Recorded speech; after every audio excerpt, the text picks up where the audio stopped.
Assalamualaikum warahmatullahi wabarakatuh. Berikut akan saya jelaskan sedikit tentang teori agensi dan stewardship teori. Kalau dilihat dari pengertiannya, coba diperhatikan.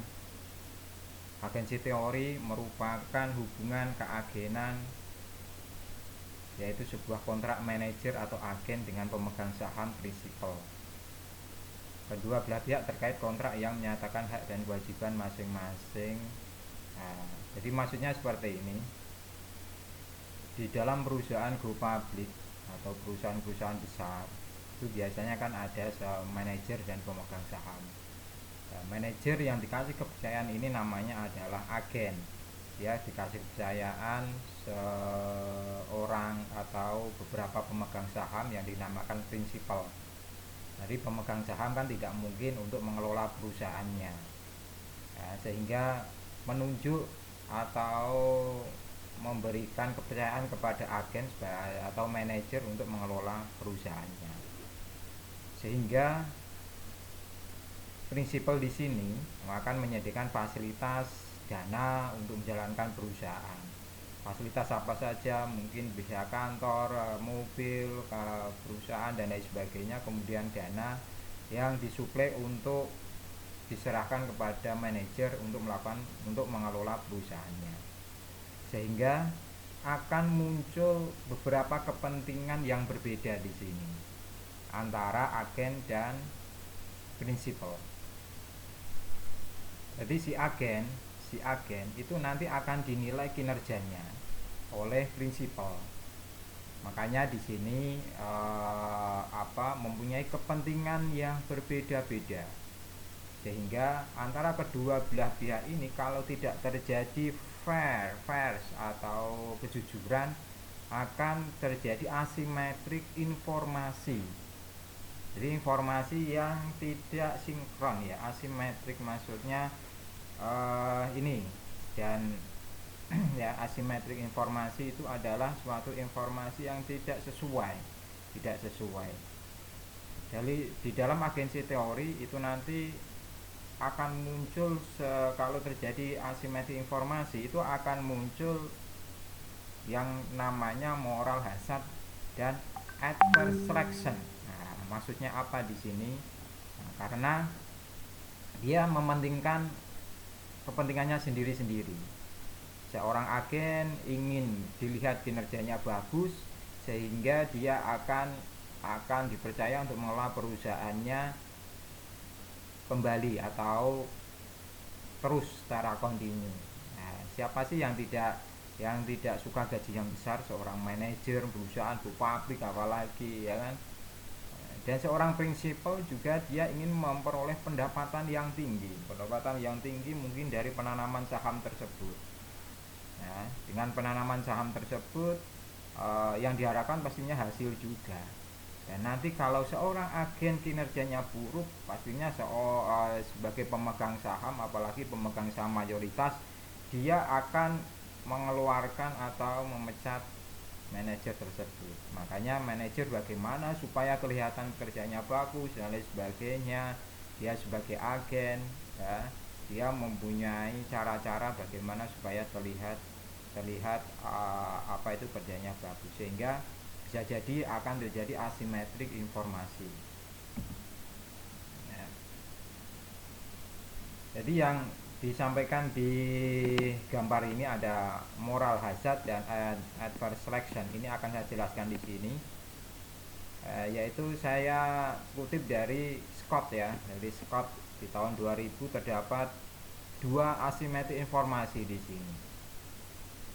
Adverse selection yaitu bahwa para manajer serta orang-orang dalam lainnya, maksudnya orang-orang dalam perusahaan itu biasanya mengetahui lebih banyak tentang keadaan dan prospek perusahaan dibandingkan investor pihak luar. Ya, jelas, karena seorang manajer dan seluruh karyawan kan ada di dalam perusahaan. Sedangkan seorang prinsipal atau pemegang saham tidak mungkin di dalam di dalam perusahaan, sehingga tidak tahu, karena dia percaya diserahkan kepada manajer tersebut, ya. dan fakta yang mungkin dapat mempengaruhi keputusan yang akan diambil oleh pemegang saham tersebut adalah ya tidak disampaikan informasinya. Jadi seorang agen menutup-nutupi informasi terkait kondisi perusahaan, ya kondisi perusahaan yang harus disampaikan kepada prinsipal, sehingga akan muncul adverse selection, ada sebuah informasi yang ditutup-tutupi, ya ditutup-tutupi, di sortir, diseleksi. Oh ini jangan disampaikan, yang ini disampaikan, yang bagus-bagus disampaikan, seperti itu. Ya.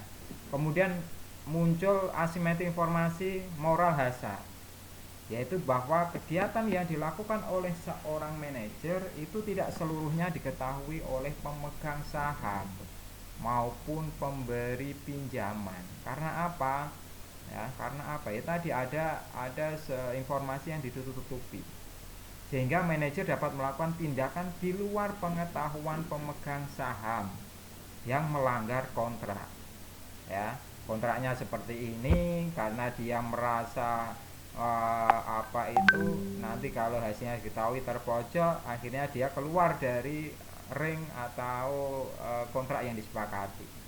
Inilah moral-moral yang akan terjadi, ya yang tadi contohnya seperti itu. Jadi akan muncul asimetri informasi terkait dengan teori agensi ini. Jadi seorang agen dipercaya dari seorang prinsipal untuk mengelola perusahaannya, sehingga kalau mereka mementingkan dari kepentingan agen sendiri, yaitu akan muncul beberapa tindakan, ya akan menyortir informasi, akan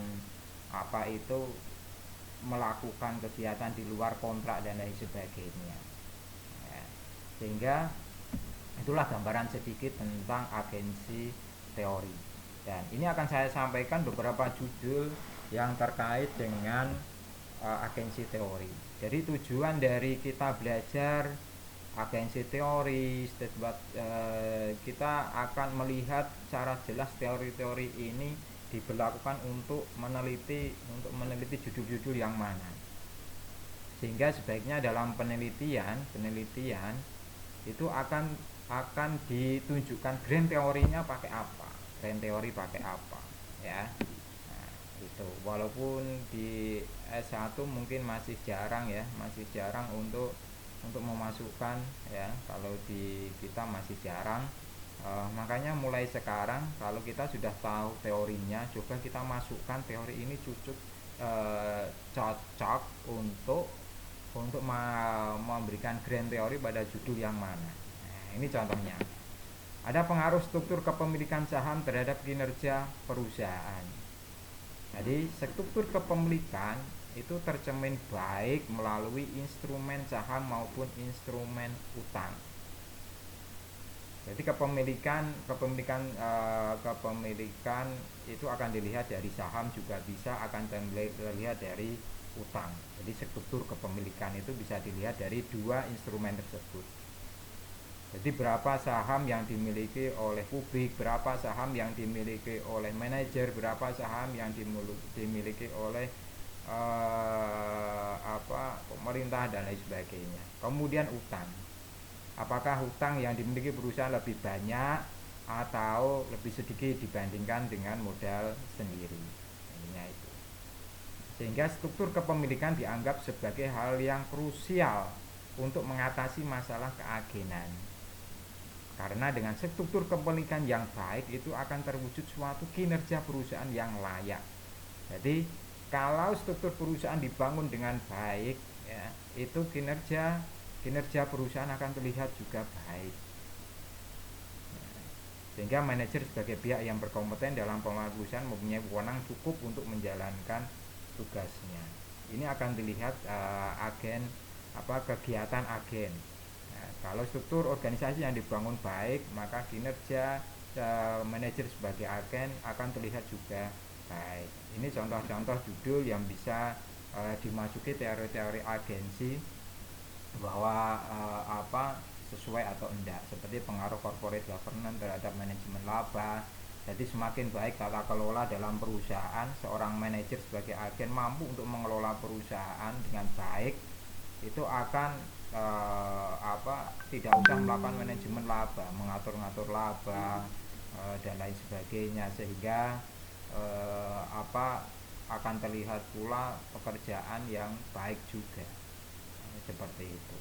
Sehingga sebagai prinsipal juga akan melihat baik, sehingga sebagai agen atau manajer ini akan dipakai lagi untuk di tahun-tahun berikutnya.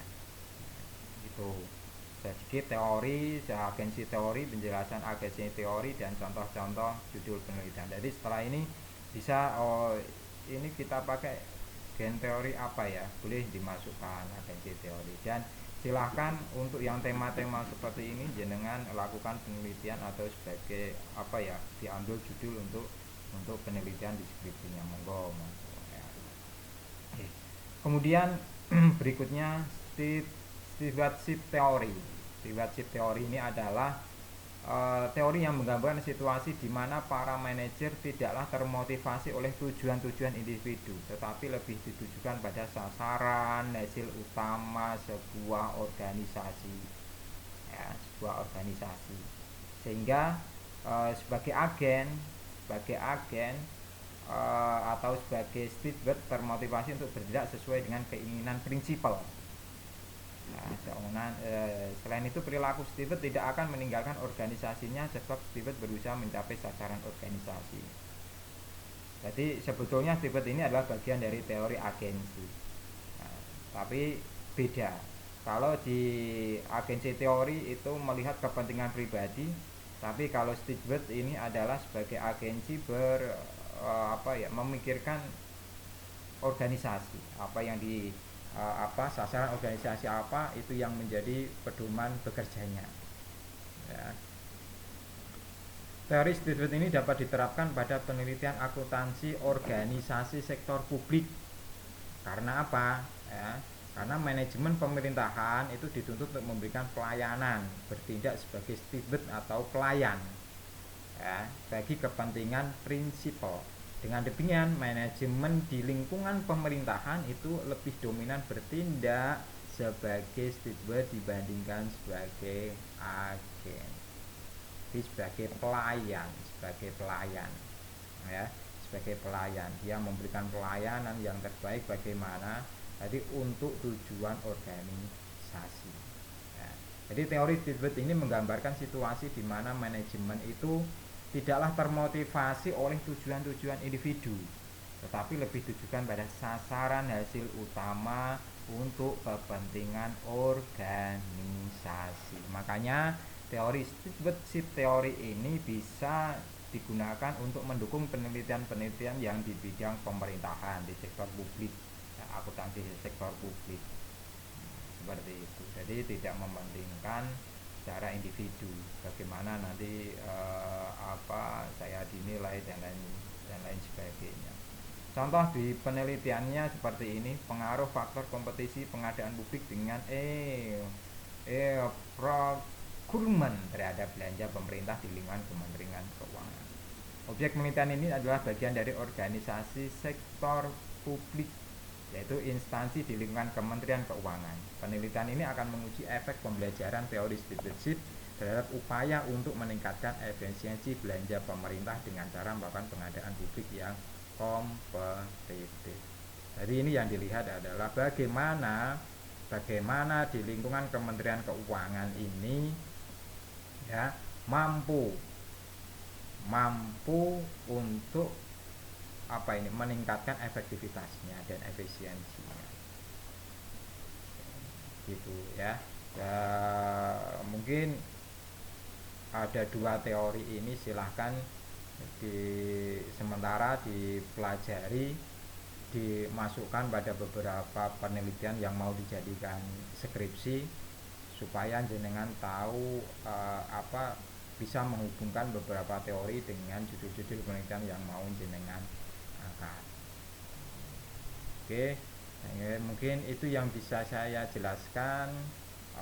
Mohon maaf bila ada kata-kata yang salah. Monggo dipelajari, monggo dipahami, semoga bermanfaat. Cukup sekian dari saya. Assalamualaikum warahmatullahi wabarakatuh.